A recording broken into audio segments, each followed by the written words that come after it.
하나님 말씀 보겠습니다. 시편 27편 1절에서 6절까지 보도록 하겠습니다. 시편 27편 1절에서 6절까지입니다. 여호와는 나의 빛이요 나의 구원이시니 내가 누구를 두려워하리요. 여호와는 내 생명의 능력이시니 내가 누구를 무서워하리요. 악인들이 내 살을 먹으려고 내게로 왔으나 나의 대적들 나의 원수들인 그들은 실족하여 넘어졌도다. 군대가 나를 대적하여 진칠지라도 내 마음이 두렵지 아니하며 전쟁이 일어나 나를 치려 할지라도 나는 여전히 태연하리로다. 내가 여호와께 바라는 한 가지 일 그것을 구하리니 곧 내가 내 평생에 여호와의 집에 살면서 여호와의 아름다움을 바라보며 그의 성전에서 사모하는 그것이라.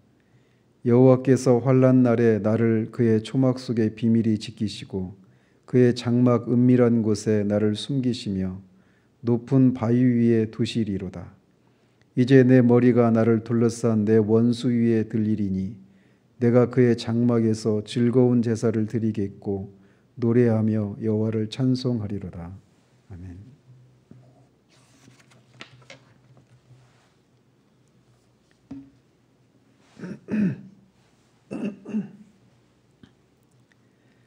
이 27편 역시 다윗의 시입니다. 원수들의 위협에서 건져주시기를 구하는 애가 형식의 다윗의 시입니다. 그런데 대부분의 애가는 시인이 직면하고 있는 그런 위험에 대해서 호소하고 또 하나님께 구원을 간구하고 간구를 들으신 하나님이 구원해 주실 것을 선취적으로 확신하고 찬양하는 이런 순서로 구성되어 있는 것이 보통입니다. 그런데 이 시는 그런 형식을 벗어나서 오늘 우리가 읽은 것처럼 이 처음부터 하나님의 구원을 확신하고 선취적으로 찬양과 감사를 드린 후에 그 일반적인 그런 순서가 뒤따라 나오는 그런 특징을 보입니다.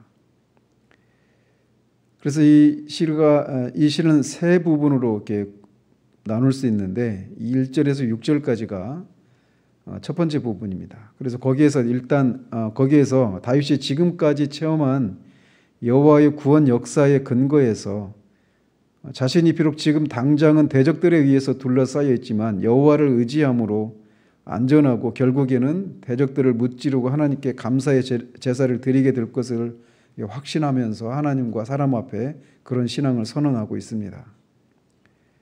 또 7절에서 12절까지를 두 번째 부분이라고 할 수 있는데 거기에서 여호와에 대한 절대 신앙을 소유한 다윗이 여호와를 향해서 즉각적인 구원을 호소하고 있고 그 나머지 2절에서 그 모든 것을 여호와께 의탁하고 난 다윗이 선취적인 신앙으로 여호와의 구원을 확신하고 고백하는 데서 한 걸음 더 나아가서 만 백성을 향해서 여호와를 찬양할 것을 촉구하고 있는 그런 시로 구성되어 있습니다.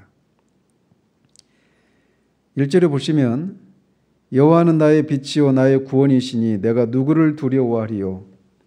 여호와는 내 생명의 능력이시니 내가 누구를 무서워하리요.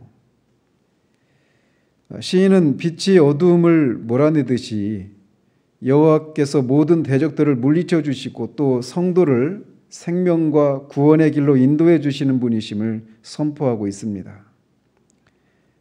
또 하나님은 생명의 능력으로서 자신의 생명의 보호자이시고 피난처이심을 선언하고 있습니다. 따라서 하나님이 이런 분이시기 때문에 악인들이 자신의 생명을 위협할지라도 자신은 누구도 두려워하지 않는다라고 선언하며 시를 시작합니다. 그가 처한 위협을 이렇게 표현합니다. 2절에서 악인들이 내 살을 먹으려고 내게로 왔으나 나의 대적들 나의 원수들인 그들은 실족하여 넘어졌도다. 시인은 악인들이 자신을 해하려는 기세를 맹수가 먹이를 사로잡아 갈기갈기 찢어 삼키려고 하는 그런 아주 무서운 그런 기세에 비유하고 있습니다. 그만큼 위험한 상황에서 하나님께서 그의 원수들을 물리쳐서 그를 구원해 주셨던 과거를 기억하고 있습니다. 군대가 나를 대적하여 진칠지라도 내 마음이 두렵지 아니하며 전쟁이 일어나 나를 치려 할지라도 나는 여전히 태연하리로다. 과거에 그렇게 맹수처럼 달려드는 원수들에게서 건져주셨던 하나님이 여전히 자신의 하나님이시기 때문에 적군이 몰려와서 전쟁을 치러야 하는 상황에서도 그의 마음은 두렵기는커녕 여전히 평안함을 누릴 것이라고 신앙을 고백하고 있습니다. 그러면서 이 4절이 이제 이 시의, 제 개인적으로 볼 때는 이 시의 클라이막스라고 할 수 있는데, 4절에서 그가 이렇게 하나님께 노래합니다. 내가 여호와께 바라는 한 가지 일, 그것을 구하리니 곧 내가 내 평생에 여호와의 집에 살면서 여호와의 아름다움을 바라보며 그의 성전에서 사모하는 그것이라. 앞에 26편에서도 그는 환난 중에 여호와의 집에서 하나님과 교제할 것을 소망했었는데, 이 시편 27편에서도 그가 환난 중임에도 불구하고 여호와께 바라는 한 가지 일을 구하리라고 다짐하고 있습니다. 다시 말씀드리지만 그는 지금 생명의 위협을 받고 있는 그런 전쟁을 치르는 그런 한복판에 있는 상황입니다. 그런데 우리말로는 좀 그가 말하는 그 시제가 분명하지 않은데, 그 원어에 있는 그 시제를 살려서 이 4절을 다시 말씀드린다면, 내가 여호와께 지속적으로 바라던 한 가지 일, 바로 그것을 구하리니, 이렇게 되어 있습니다. 그것은 바로 자신의 평생에 그가 그렇게 바랐던 것은 자신의 평생에 여호와의 집인 성전에서 여호와의 아름다움을 바라보며 그를 사모하는 것이라고 말을 합니다. 그가 평상시에 간절히 바라던 한 가지가 있었는데, 그게 바로 여호와의 집 성전에서 하나님을 만나고 그분과 교제를 나누고 그분의 성품의 탁월하심과 아름다움을 즐거워하는 것이라고 말을 하고 있어요. 제가 어제도 말씀드렸던 것처럼 다윗에게 매료되는 부분이 바로 이 지점입니다. 여호와의 집이라고 하는 표현은 얼마나 멋진 표현이고 우리에게 얼마나 큰 그리움을 불러일으키는 단어인지요.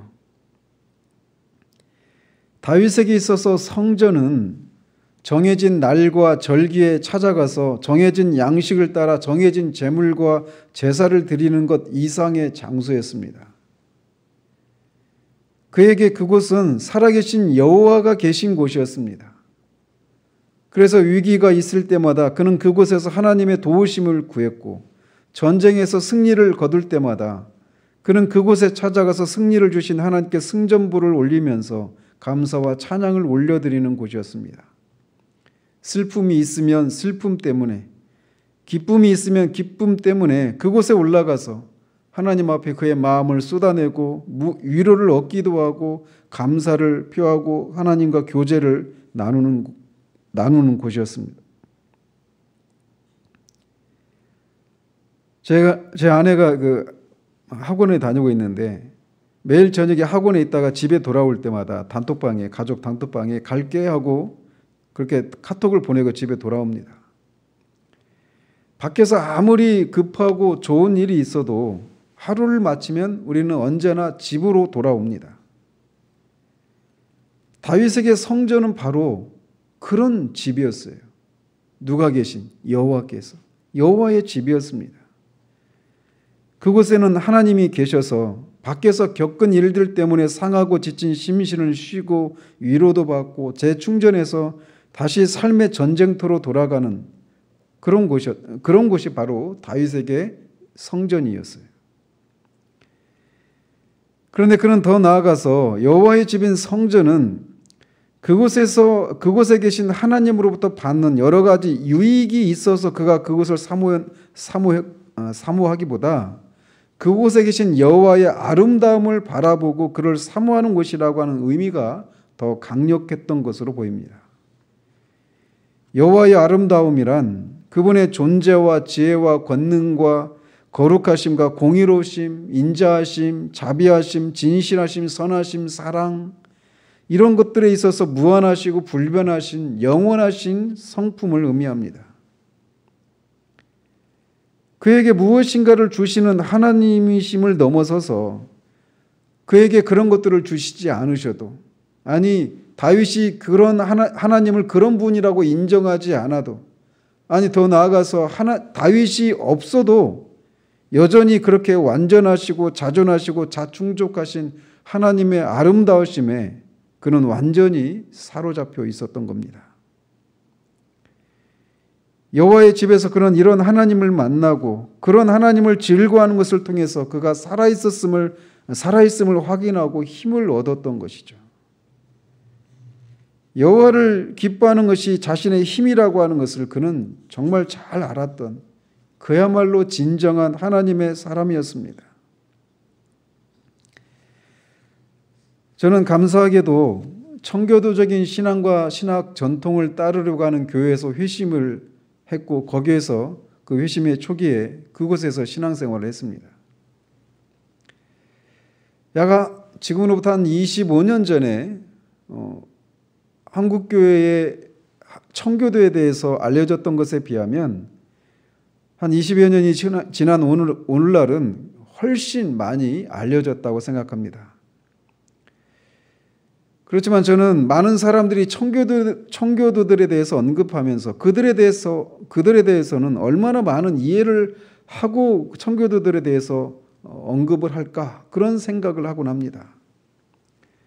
청교도들이 취했던 경건 생활의 양식이나 교회의 모습에 대해서, 그리고 그들의 철저하고 엄격한 삶의 모습들에 대해서는 얘기할지 모르지만, 정작 그들이 그런 삶을 살게 만들었던 핵심적인 내용이 바로 이 시편에서 다윗이 여호와의 집에서 여호와의 아름다우심에 완전히 매료되어서 그를 숭앙하고 사모하고자 하는 그 영혼의 중심에서 그치지 않고 계속되는 갈망 때문이었다라고 하는 것을 얼마나 이해하고 있을까, 그런 생각을 하곤 합니다.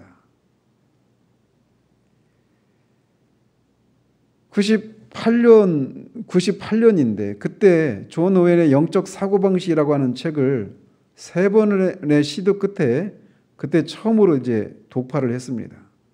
3번째 시도했을 때 그야말로 그 책에 쏙 빨려 들어가서 읽었습니다. 그제서야 오웬을 비롯한 청교도들이 여기 바로 다윗이 여기서 말하고 있는 것처럼 다윗이 하나님의 영광의 탁월하심을 맛보았기 때문에 그가 그렇게 성전을 사모하고 우리가 살펴보듯이 죄를 멀리하고 하나님과 그런 교제를 갈망하며 그렇게 살았던 것처럼 청교도들도 역시 다윗이 맛보았던 그 하나님의 영광의 탁월하심을 맛보았기 때문에 언뜻 보면 숨이 막힐 것 같이 그렇게 철저하게 죄를 죽이려는 열심을 낼 뿐만 아니라 하나님의 말씀을 통해 계시하신 하나님을 더 깊이 온전히 알려고 그렇게 말씀에 철저히 매달렸고, 깊은 기도 가운데 하나님과의 살아있는 접촉을 꾀하려고 했다라고 하는 것을 발견할 수 있었습니다.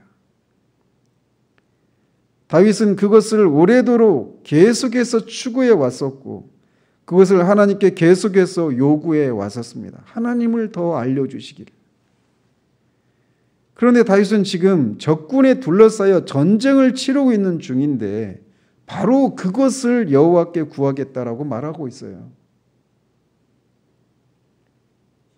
이것은 그의 마음 가장 깊은 곳에 있는 소원이 바로 이것이었다라고 하는 것을 우리에게 말해주고 있는 겁니다. 시인의 마음을 사로잡고 있는 가장 큰 소망은 하나님의 아름다우심을 보고 즐거워하는 그것이었어요. 그것이 그가 처한 그 전쟁의 한복판에서 마음이 두렵기는커녕 평안함을 누리게 만들 수 있었다라는 것이죠. 신약의 용어로 환원하면 교회가 하나님의 집이라고 할 수 있습니다. 집입니다. 그곳에 아버지 하나님이 계십니다.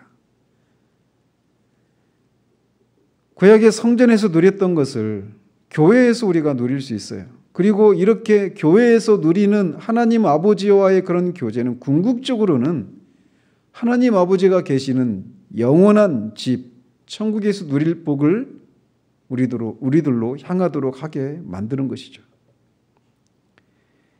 여호와께서 환난 날에 나를 그의 초막 속에 비밀히 지키시고 그의 장막 은밀한 곳에 나를 숨기시며 높은 바위 위에 두시리로다. 여기에서 시인은 여호와께서 환난 날에 자신을 지켜 보호하시는 절대적인 보호자가 되심을, 자신을 은밀하게 초막 속에 두셔서 지키시는 분, 그 장막 은밀한 곳에 숨기시는 분, 높은 바위 위에 두시는 분 등으로 이 삼중으로 강조해서 표현하고 있습니다. 그렇기 때문에 자신은 이런 하나님의 보호하심 아래 있기 때문에 적들로부터의 그런 위협으로부터 절대적으로 안전하다라고 확신하고 있는 것이죠. 이제 내 머리가 나를 둘러싼 내 원수 위에 들리리니 내가 그의 장막에서 즐거운 제사를 드리겠고 노래하며 여호와를 찬송하리로다. 이것은 곧 시인이 원수의 손아귀에서 벗어나게 되는 것을 확신하고 있는 말일 뿐만 아니라 원수들을 패배시키고 완전한 승리를 얻게 될 것을 확신하고 있는 말입니다. 그리고 자신이 이렇게 원수들을 패배시키게 되면 승리의 모든 영광을 온전히 하나님께 돌려드리고 하나님의 구원 역사를 널리 증거하겠다라고 미리 선언하고 있는 겁니다.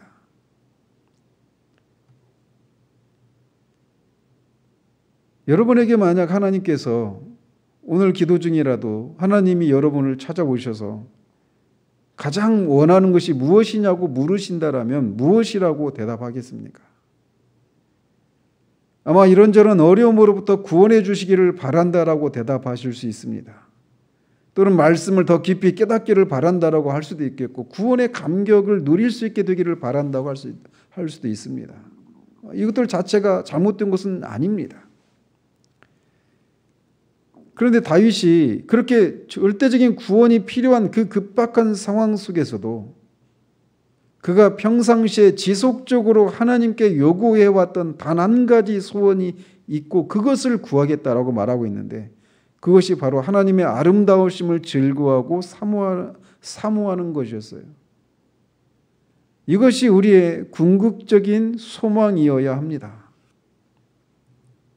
그러나 우리가 이런저런 일로 우리의 마음이 둔해져 있어서 감히 이것이 우리의 소망이라고 곧장 말씀드리지 못하는 상태일 수도 있습니다. 그렇지만 모든 신자 안에는 이 궁극적인 갈망이 있습니다. 마치 아브라함 때 파놓은 우물에 블레셋 사람들이 잡동사니로 막아놓아서 우물이 막혀 있었지만 그런 장애물들을 걷어내면 여전히 그 깊은 바닥에 시원한 물이 있었던 것처럼 거듭난 신자들의 영혼 깊은 곳에는 다윗이 여호와께 바랐던 그 한 가지 일이 자리 잡고 있어요. 바로 여호와의 집에서 여호와 하나님의 아름다우심을 만끽하고 즐거워하는 바로 그것입니다. 하나님이 주신 여러 가지 은혜를 감사하고 기뻐하고 있을 때조차도 또 반대로 하나님 되심을 인정하지 못하고 있는 우리 안에 있는 모습들, 우리 밖에 있는 그런 모습들을 인해서 슬퍼하고 있는 그때에도 우리 영혼 깊은 곳에는 장차 우리가 하나님 아버지의 얼굴과 얼굴을 맞대고 보게 될 그때에서야 성취하게 될 그 하나님 아버지를 향한 그런 그리움과 갈망이 모든 성도들의 심령에 자리 잡고 있습니다. 그것이 우리 가운데 현재적으로 우리 가운데 작동할 때 우리는 우리가 처한 그 모든 상황들을 넉넉히 이기며 살아갈 수 있는 것입니다. 이것이 존 웬이 영적 사고방식에서 말했던 하나님의 천상에서 누리게 될 그 영원한 천국에서 하나님의 영광의 탁월하심을 즐거워하고 우리 주 예수 그리스도와의 그 막힘이 없는 그런 교제를 나누게 되는 것을 인해서 세상이 어두워 보이게 되는 그런 것처럼 우리 안에서 이것이 우리 영혼 깊은 곳에 그게 있다라고 하는 것을 우리가 확인할 때 우리가 다시금 하나님을 갈망하고 그리워하는 그런 삶을 살아가면서 이 세상을 죄를 넉넉히 이길 수 있게 되는 것입니다. 이 아침에 정말 하나님께서 우리 안에 그 깊은 갈망이 있다라고 하는 것을 일깨워 주시고 그것을 새롭게 해 주시기를 바랍니다.